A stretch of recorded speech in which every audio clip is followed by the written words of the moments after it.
You do not need confidence to sell high-ticket coaching. You do not need confidence to create $1 million coaching offer and say the investment to work with me is $1 million. You do not need confidence for anything in your business to do the thing. Confidence is not a prerequisite. Hello, beautiful, and welcome to Christian Moms in High-Ticket Sales. When women come into the prosperous womb and they've decided to up-level and make their ceiling offer in their business their new floor so they can co-create the offer that God wants to, pull through them and share in the world for his people or his person, they think, well, I need to be confident to sell. And I can tell you this one thing. I've been an attorney, a litigator, a trial lawyer for over 30 years. And I can tell you that you do not need a single ounce of confidence to sell, do public speaking, or go into a courtroom or any of those things. And I'm going to share with you the gift that my mentor gave to me. So a long time ago, when I was a brand new attorney, I decided that I wanted to be a trial lawyer because I was really timid and shy. I told myself I was really timid and shy, and maybe if I became a trial lawyer, I'll be more outgoing. I'm still an introvert. I still love being quiet. I'm the most quiet person I know, apart from my daughter. And I thought, this is going to help me. So I became a trial lawyer and I had my first trial. And I was really worried because I thought, I don't have any confidence.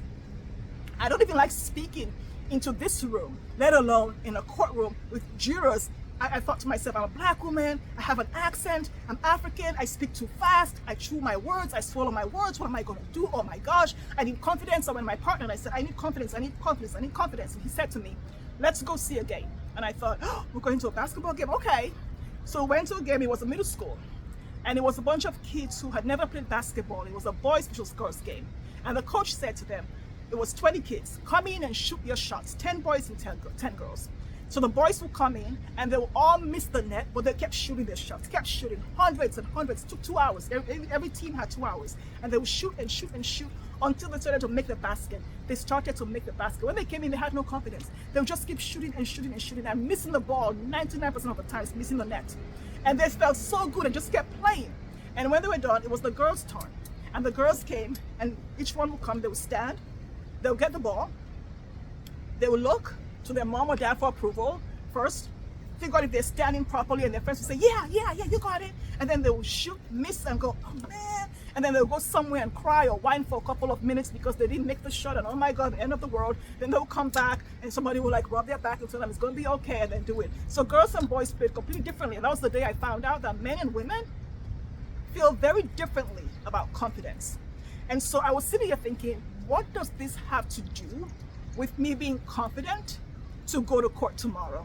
I'm sitting here watching all these kids miss their shots, but they keep doing it anyway. Yeah, I get it. Keep doing it. The more you do it, you get it, right? And my partner, the mentor I was with, said, that's not the point, Mimi. That's not confidence. And I thought, okay. So after the 2 hours, the coach came and he gave a speech to the kids. And he said, you do not need to be qualified to do the thing that I'm asking you to do here today. Same thing in our coaching businesses. We do not need to be qualified to say the thing, the investment to work with me is X. We need to have mastery in the work that we're doing with our clients. But so many of us wait until we're qualified to say that the investment to work with us is $250K, even though we have the mastery to do the thing. And unlike those kids, we're not going to miss the net because this is the thing we're trained and experienced to do. So the coach kept talking about being qualified and how that wasn't a necessity, blah, blah, blah. And I'm thinking, where's this going? So I said to the partner, okay, he's going to talk about confidence. And the partner says, oh, we have to leave now. Go prepare for your trial. So we got back to the office and I said, well, what about confidence? I need confidence. He said, okay. So I prepared my evidence binder, the paralegals, we worked together, did everything.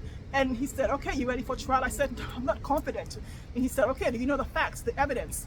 Are you going to listen so that you can, know what opposing counsel is saying in court? And I said, okay. So the next one we'll get to court, I feel like I'm going to throw up. It's a really tiny trial. I feel like I'm going to vomit. And I'm thinking, I'm going to pee on myself. I want to go use the bathroom. I have to use the bathroom. And he's like, no, that's just the excitement. That's just the excitement. And I thought, God, I feel like I need to go back to the bathroom. And so I went to court. And as the trial was going on, I forgot that I was afraid. I got curious. I kept getting curious as to how it was going to go, how this was going to look, what this was going to look like. And I got into the experience and my fingers stopped shaking, my voice stopped shaking, and the trial was over and I came outside. And I came out and the first thing I said to the partner was, oh my God, I felt so confident about myself. And he said, oh, Confidence is the reward. Confidence is not the thing that you do when you get in. Confidence is the reward after you do the thing. And I said, oh my gosh. But did that stop me? For every single trial I did, I still went in there going, oh my God, I'm not confident. Because I forgot to remember who I was. I forgot to remember that God already in me, the kingdom come already in me. Watch the kingdom video. Has already made me brave and courageous and confident. Just like Caleb. Just like Caleb. Caleb didn't say, oh man, I wish I was confident to go do the thing. Moses said that. Gideon said that. But God reminded them of who was doing the work through them.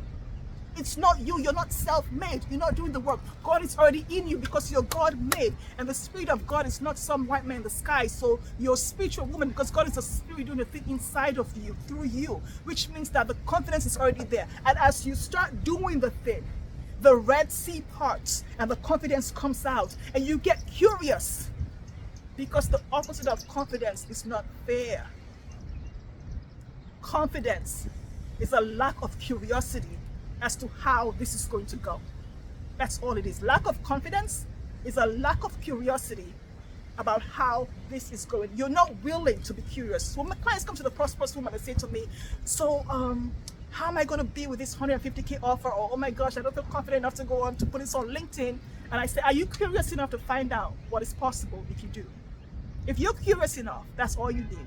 And the confidence is the reward that comes out after that, because it's already in you, but it's activated by curiosity. The Red Sea did not part because they were sitting at home saying, oh man, I need the Egyptians to stop chasing me. It parted when they walked up to the thing and started to move, and the sea would part. And you know, in Sunday school, what I support the kids to realize is that there was no like parting of the sea. These people were walking and the sea was parted and they were walking, and they had no idea whether this was going to stay open, because Jesus hadn't come yet. This is the Old Testament. And they're walking, and there's fish, and there's whales, and there's dogs, there's all kinds of stuff, and they're going. But it kept parting because they were moving. So they were curious enough to see what will happen on the other side. God bless them.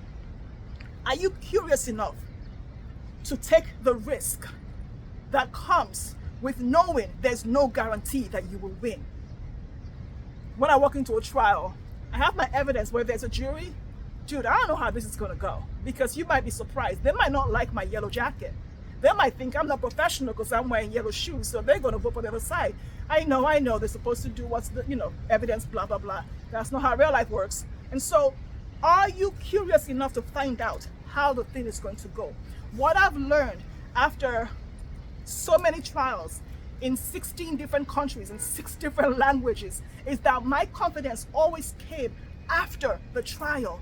My confidence always came after the negotiation, after the deposition. It never came before I walked into a negotiation with the government for $250 case on my trial, $250 million negotiation settlement for my client. No, it didn't come because the government said, your client can keep the private jet before we went to the negotiation. It came after. And I came out feeling, oh, I feel confident, I feel good. I feel good about how this went. Confidence is the reward that you get because it's already in you, but it's activated by curiosity, and curiosity is activated by faith. A no limits, no ceilings faith. So this whole iconic sales series is not about scripts or anything like that. It's about activating the God already in you, thy kingdom come, that supports you to create a business where your 7 or 8 figures is the least interesting thing about you, because God's authority and power in the world is the most potent thing about your coaching business. And let me know how this lands for you.